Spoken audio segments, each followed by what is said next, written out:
యేసుక్రీస్తు నామములో మీకు అందరికీ వందనములు తెలియజేస్తూ ఉన్నాను. మరి ప్రార్థనా టీవీ ప్రేక్షకులందరికీ కూడా క్రిస్మస్ శుభములు తెలియజేస్తూ ఉన్నాను. క్రిస్మస్ మంత్లో ప్రవేశించాను, చాలా సంతోషం.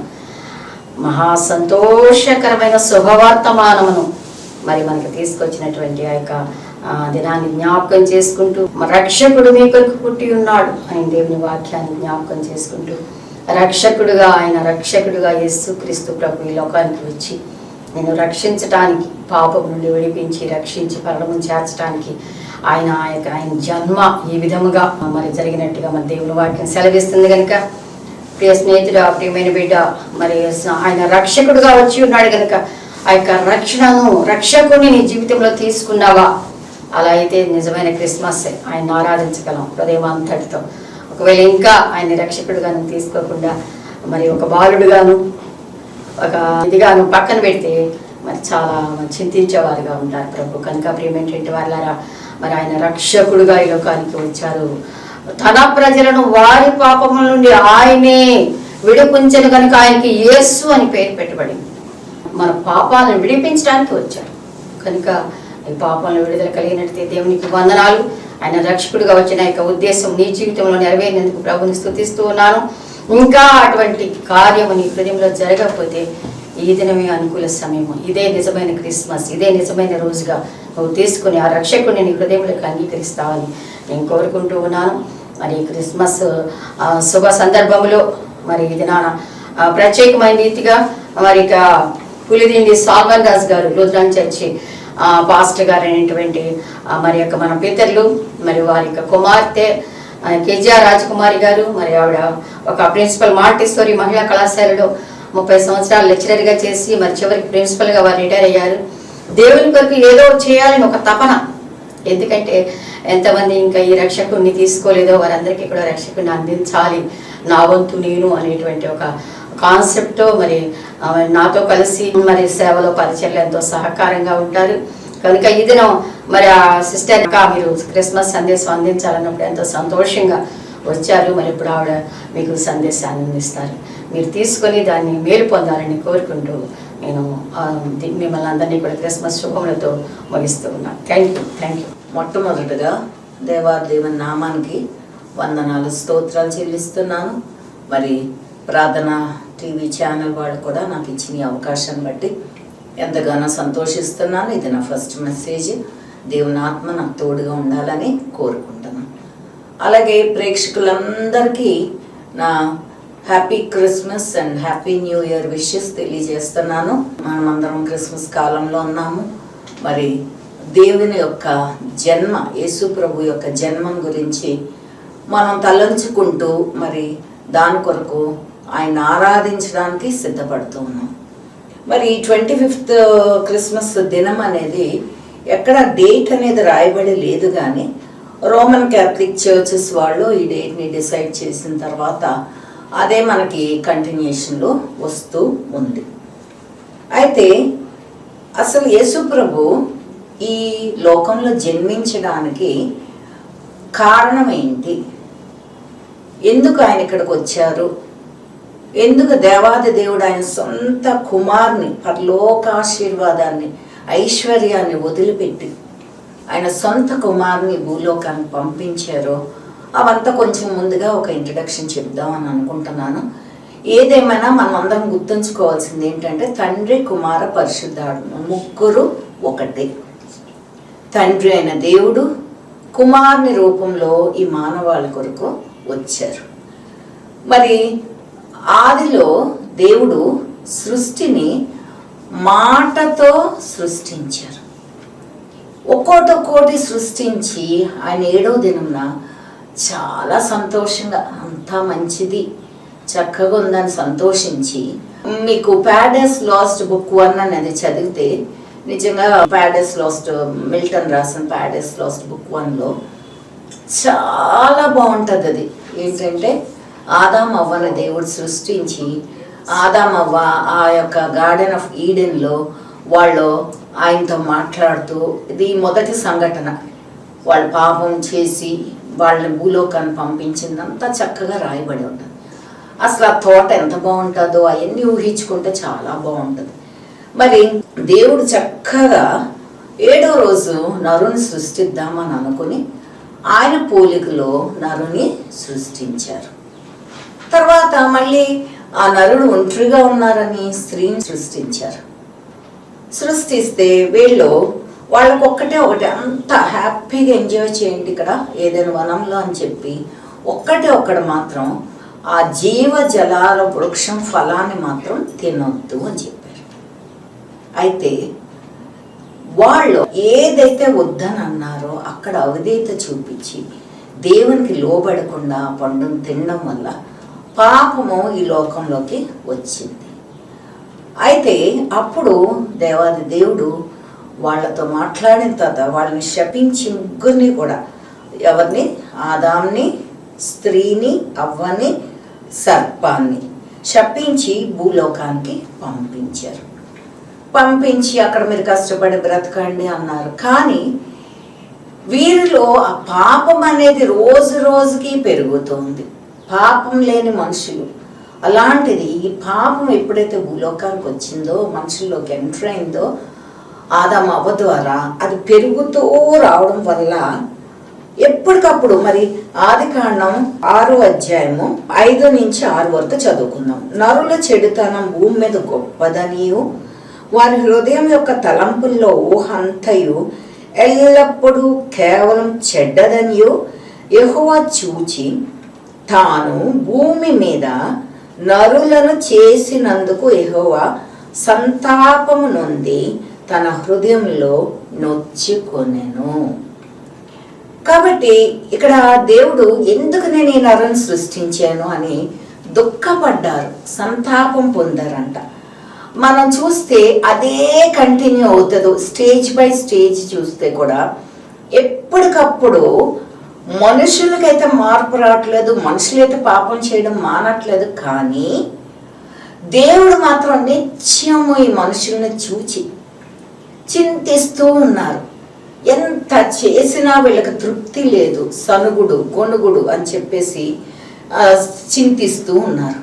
అలానే రాను రాను నోవా కాలంలో వారందరినీ నాశనం చేద్దాం, జలప్రలయం ద్వారా నాశనం చేసి, అమ్మో నేను ఎప్పుడు మానవుల్ని ఇలా నాశనం చేయనని ఆయన రెయిన్బో ద్వారా ఒక ఒడంబడిక చేసుకున్నాను. అలాగే సదోమ గుమార వాళ్ళు కూడా పాపంలో మునిగిపోతున్నప్పుడు వాళ్ళను కూడా రక్షించడానికి ఆయన లోతు కుటుంబాన్ని బయటకు తీసుకొచ్చి వాళ్ళను కూడా అగ్నితో ధ్వంసం చేసి వారిని కూడా శిక్షించారు. కానీ దేవుడు ప్రేమామయుడు. ఆయనకి మనుషుల్ని శిక్షించడం కానీ విలాపవాక్యంలో ఉంటుంది 3వ అధ్యాయంలో. ఆయన మనుషుల్ని బాధించడం కానీ శిక్షించడం కానీ ఆయనకి ఇష్టం ఉండదు. ఆయన ప్రేమ అంట ఆయుష్కాలం అంతా ఉంటుందంట. ఆయన కోపము నిమిషం మాత్రమేనంట. ఆ నిమిషం మాత్రం కోపం వచ్చినప్పుడు మనం చేసిన తప్పుకు మనం పశ్చాత్తాపడకపోతే ఎంత వినాశనం జరుగుతుందో మనం ఊహించలేమన్నమాట. అట్లాగా ఎప్పటికప్పుడు ఆయన పశ్చాత్తాపడుతూ ఉంటారు.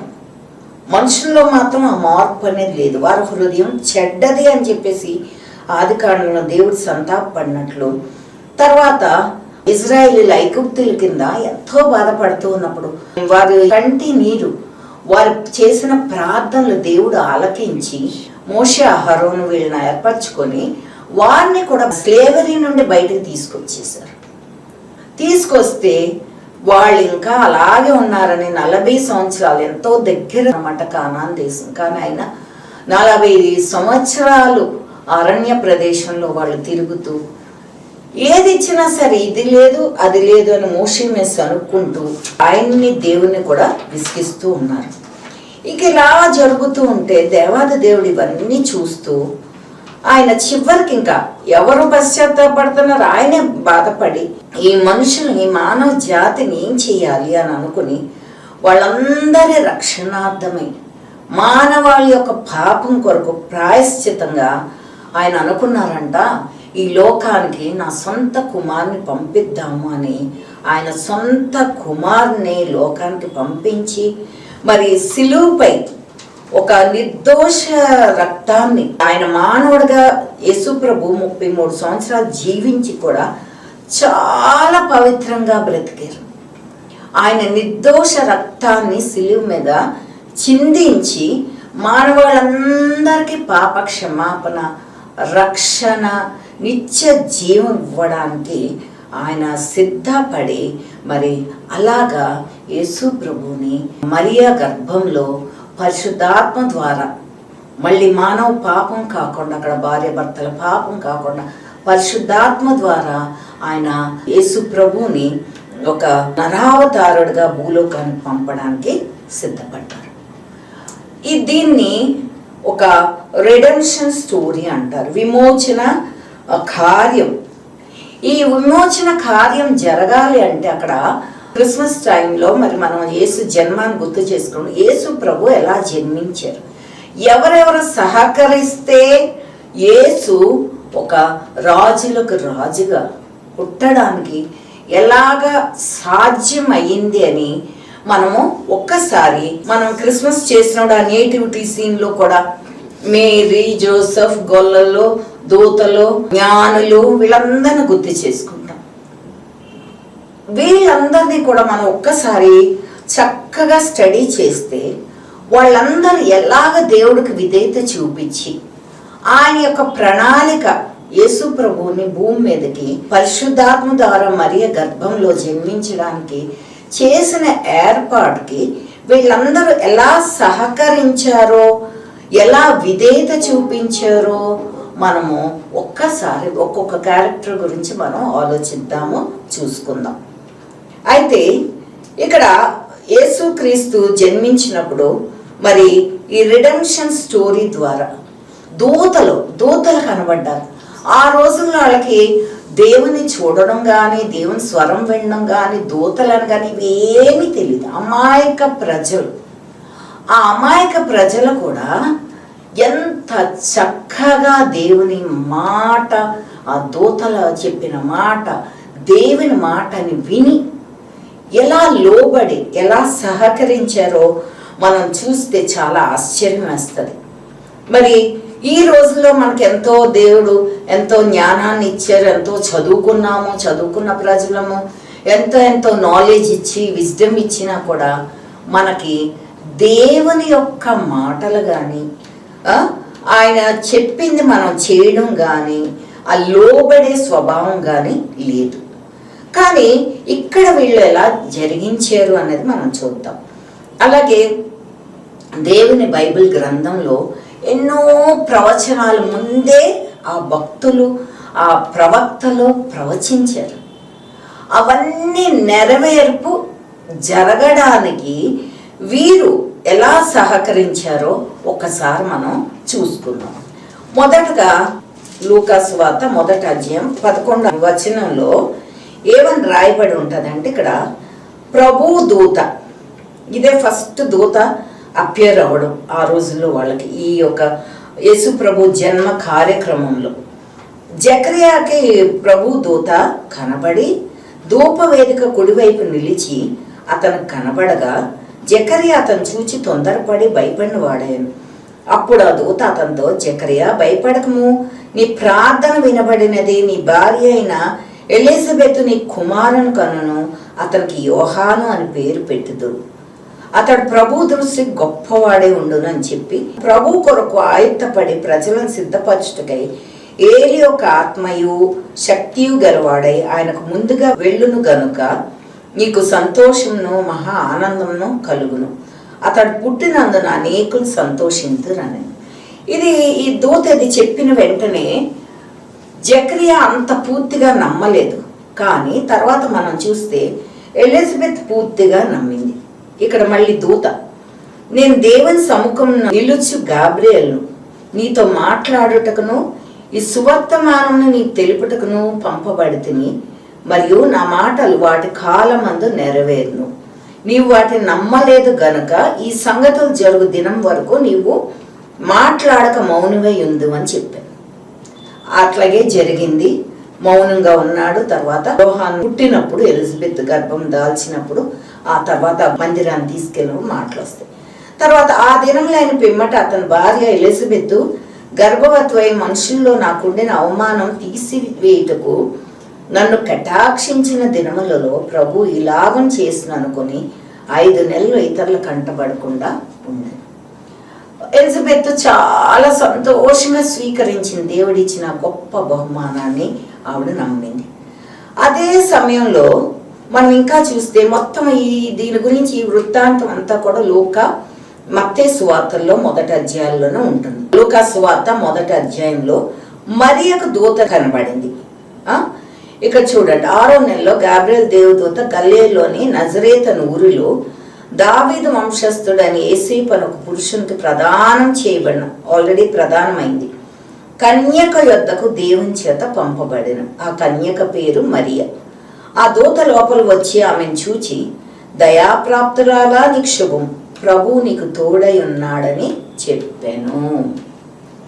చెప్పినప్పుడు దూతను చూడడమే వాళ్ళకి ఫస్ట్ టైం, ఆశ్చర్యం, భయము. కానీ ఆవిడ ఎంతగా ఆ యొక్క వార్తను స్వీకరించిందో చూడండి. ఇక్కడ దూత, మరియా భయపడకము, దేవుని వల్ల నీవు కృప పొందదు, ఇదిగో నీవు గర్భం ధరించి కుమారుడు కని ఆయనకు యేసు అని పేరు పెట్టుదు. ఆయన గొప్పవాడే, సర్వోన్నతుని కుమారుడు అనబడును.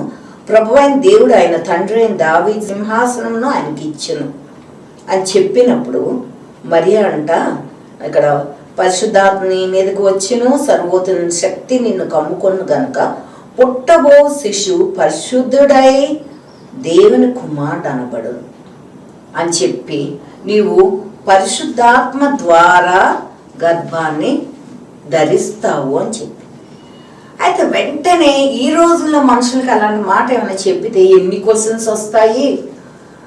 నోలు అంటారు, అమ్మో నా వల్ల కాదు, నిందలు వస్తాయని, ఇదని అదని ఎన్నో మాటలు వచ్చేస్తాయి. కానీ ఇక్కడ మనం చూస్తే మరియా దాన్ని అసలు ఇవన్నీ పక్కన పెట్టి ఆలోచించకుండా దేవుడు పంపిన శుభవార్త అని మరి 37వ వచనంలో ఉంటుంది.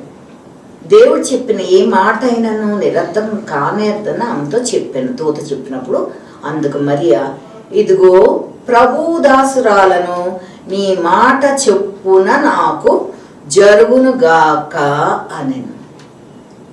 Praise the lord. అసలు ఏం మాట్లాడలేదంట, దేవుని మాట చెప్పున జరుగునుగాక అని చెప్పి పరిశుద్ధాత్మల గర్భం ధరించడానికి అంగీకరించేసింది. ఇక ముందు వెనక ఏమీ ఆలోచించలేదు. మరి ఎన్ని నిందలకి, ఎంత పోరాటానికి, ఎంత స్ట్రగుల్ కావడం లోనవ్వాల్సి ఉండిందో మరి అవంతా మరి దేవుని వాక్యంలో రాయలేదు. కానీ చాలా జరిగి ఉంటాయి. కానీ ఆవిడ ఒక్కటే దూత చెప్పింది, దేవుడిచ్చిన బహుమానం అని చెప్పేసి అంగీకరించింది.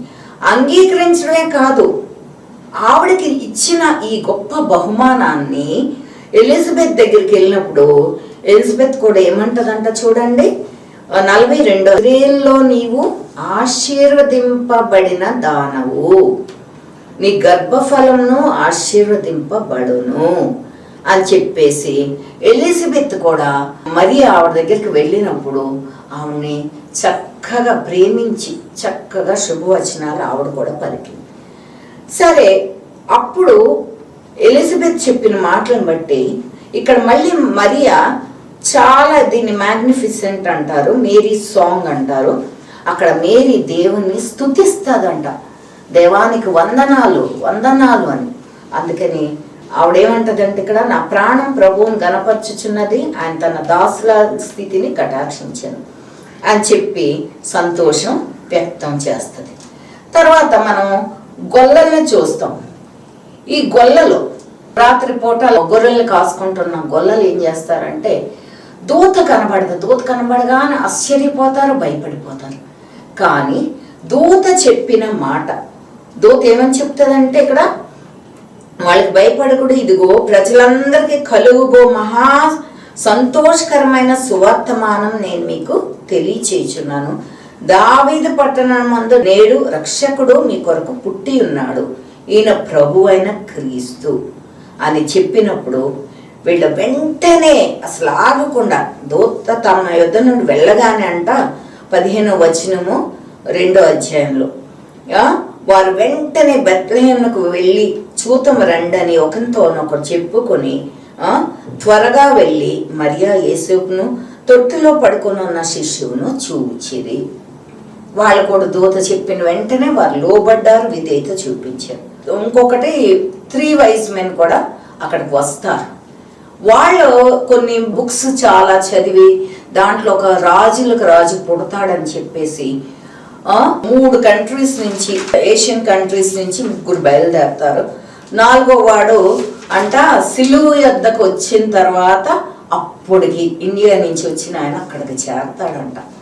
ఏంటంటే ఆయన అందరికి సహాయాలు చేసుకుంటూ ఆయనకు ఆటంకాలు వచ్చి యేసు ప్రభు పుట్టినప్పుడు చూడలేదు, యేసు ప్రభు చనిపోయినప్పుడు అక్కడికి వస్తారు. కాబట్టి వీళ్ళు కూడా ఒక రాజులకు రాజు పుట్టారని బంగారం బోళం సాంబ్రాన్ని తీసుకొని వచ్చి దేవుణ్ణి సేవిస్తారు. మరి ఇక్కడ అన్నిటికంటే ముఖ్యమైనది యోసేపు యొక్క విధేయత. ఆయన విధేయత చాలా ఓర్పు సహనంతో, చాలా మంచి మౌనంగా ఉండే వడ్రంగంట.